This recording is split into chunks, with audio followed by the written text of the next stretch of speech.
Okay.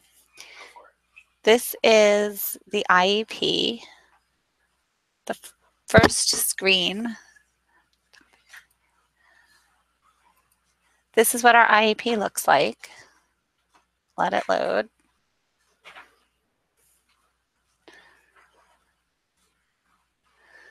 It's taking a minute. It seems much slower now.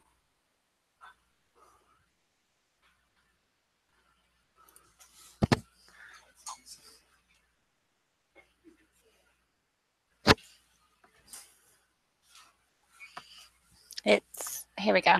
Okay, this is what the first page of our IEP looks like, our cover page. The student's name, the date of birth, what grade they're in, their address. All of this needs to come from the system, the parent guardian phone number, the placement, the sending district, that's very important. The assigned district school, that's also very important. The CDS code, and that should possibly pull from somewhere. If we can get it to pull from somewhere, it would be beneficial. And the New Jersey Smart ID is also, it's important to be there. The eligibility category, all of this comes from one of our databases. The case manager's phone number, all of this stuff needs to be on here. This information on the bottom, we're going to need to have a drop down for that if they're on a plan, if they have an 8th grade transitional plan, if they're ESY eligible, our extended school year, if they are eligible for physical therapy, speech, occupational therapy, or individual counseling. That's page 1, and that needs to be for every student. We need to have a page for the participants to sign in. That's the next page. We need to have, this is the PLAF. It's the present level of academic achievement and functional performance.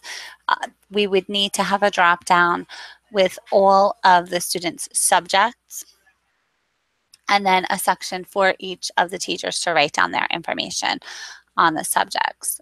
The parental concerns we don't need to have there. The classroom functioning, I will show you the drop down for that in a little bit. This page would need to be incorporated into each IEP. All of the student objectives. This part here is on every IEP, but for each individual student, the objectives are different. So they would need to be pulled from our system. And they're individualized. These are modifications and accommodations for testing. Instead of this page, we would pull the modifications page from the park, and I will show you that at a later time as well, but we would need a testing modifications page. Behavioral intervention, if they have it, then it would need to be filled out. So this page would need to be here just in case.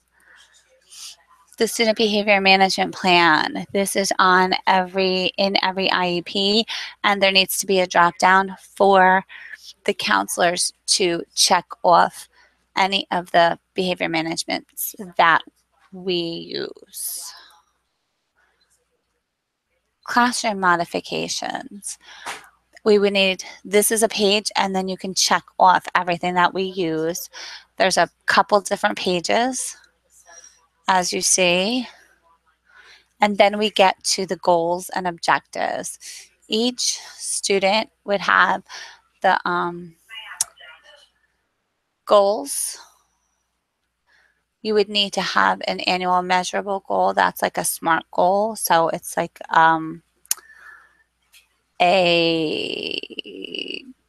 just a general idea of what it is that we're doing. We would need criteria, and I will show you where we get these drop downs for. Are we meeting them with 80% proficiency? It's all different. Every child is individualized, so we need a drop down for the criteria. And then under each individual goal, we have modifications and supplemental aids and services. We would have instructional materials and instructional strategies, and then we would have a bunch of different choices under each one. That needs to be a drop down as well. A statement of transition planning, that's in every IEP. The statement of transition services, that would need to be a blank page that the counselors can fill out.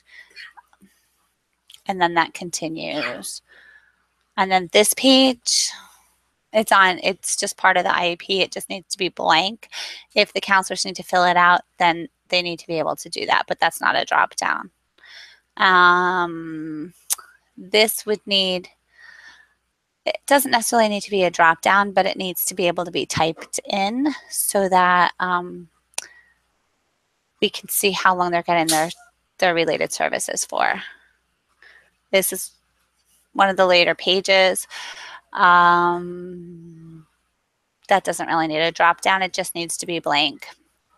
Graduation requirements, that needs to be blank but can be typed in. This is just a page that needs to be added. And then this page at the end, it just needs to be able to be typed on. And this page just needs to be able to be typed on, actually just needs to be printed out, and then we sign it at the IEP. And that is what our IEP looks like. That is, I'm going to close the preview. I'm going to show you what our subjects look like under each subject. If I hit this drop down, I would need to have drop down for the subjects that, and then all of the classes that the kids could possibly be taking. So I would need a list of those subjects that we would generate, and I would also need a list of all of the teachers so that we know who's writing what. And then we would go to each subject and you would edit the PLAF by subject. You've got the drop down here, and then you can just type on in here. And then that's for each subject. And that creates the PLAF section of the IEP. Then we would need edit goals and objectives. This is the big one. This is where we have the standards. We should have a list of all of the standards that start with 5s. I would have to generate a list with you for that. And then under the standards, then over here pops up all of the objectives that are underneath each standard, because the standard is the big picture and then the objectives are the smaller sections. Oh, I got out of that by accident, sorry. And then under each standard we have objective, and that's where we have, you can pull up the objectives for each one. You can either click it on here or you can put it in, you can put in the number. It's easier to click it, be able to just click it in there. The proficiency, the accuracy, they're all individualized, so we would need a drop down for that. 80% of the time. I don't need proficiency. I don't think we would just use 80% of the time, 85% of the time. They're all individualized. Then along that same line, the individualized goal, which is the SMART goal, we would just need some place. We can either have a drop down of them and I could create a list for you, or you just type it in, demonstrate knowledge that every artist and artistic period has a style. That's the generic, general idea of what it is that we're doing with that standard. And then still in this window, we have the individual material and special equipment. That's this drop down here, if you can see it. They have all different things that you can use. And that's the instructional material and specialized equipment. That needs to be under every single standard. And then the instructional strategies and forms of evaluation, that's this one.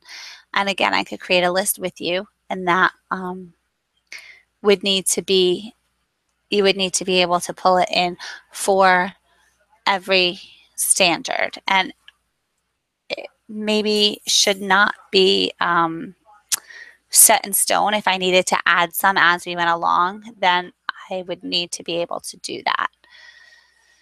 So that's the goals and objectives section. Then we have the classroom modifications section, which was what I was showing you earlier, and that you can just check off. And it's for each thing. You might use them, you might not use them. It's just whatever applies to each student. And then we have different tabs for each one. Like for math, everybody uses a calculator for math, so that might need to be on there. Measurement tools. Some things don't apply to us, so we wouldn't need them. I could go through with you specifically. We don't usually use adaptive eating devices or drinking devices because our children don't, it doesn't really apply to our children. Class participation, do they work best individually in teams of 2, small groups? And then it continues. Social and behavioral supports, we have, again, more drop downs.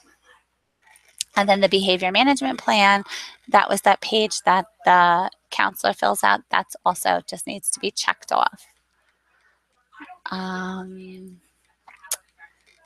Then we are on,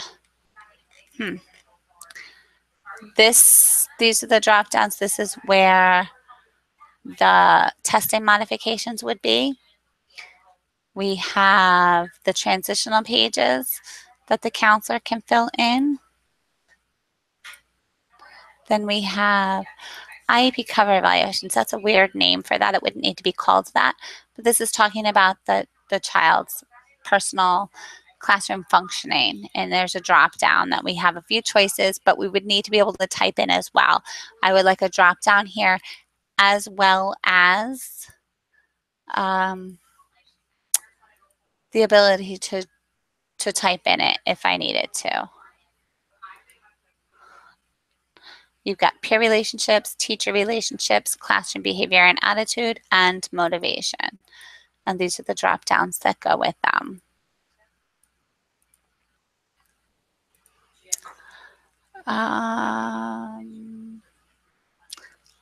Trying to think.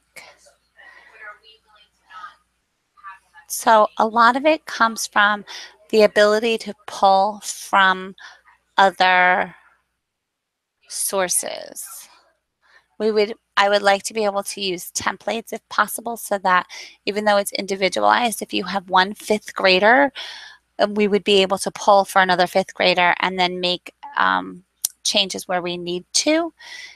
That would be for the goals and objectives. And the PLAF, again, would be by subject. Again, that's just a subject. That would need to be individualized. But if you could copy and paste from certain things, we would like to have the ability to do that as well. Again, I'm just going to go back to the preview to reiterate some of the things that definitely need to be there. Some of the things that are pulled from our databases. So I don't know why it's not letting me come up. The date on the IEP is very important, and the date at the bottom of every page of the IEP is very important as to when the IEP will be implemented. So that's important to be there. You have the annual review date. That is pulled from our database. Right now, I need to go in and make changes every time I do that. But if it could be on there or in a window that's easily accessible to put in, that would be awesome. And then you have that same date coincides with the date and the name and the year on every single page. So that's pretty important.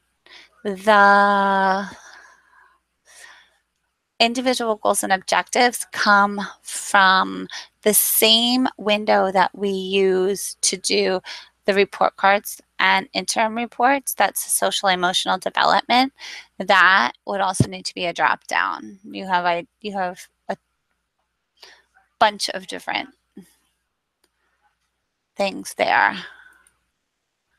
I think that's the basic scenario, the basic idea. I'm gonna sign off now to see. Hit the minimize button. The what? This one? Yeah, and then stop broadcast.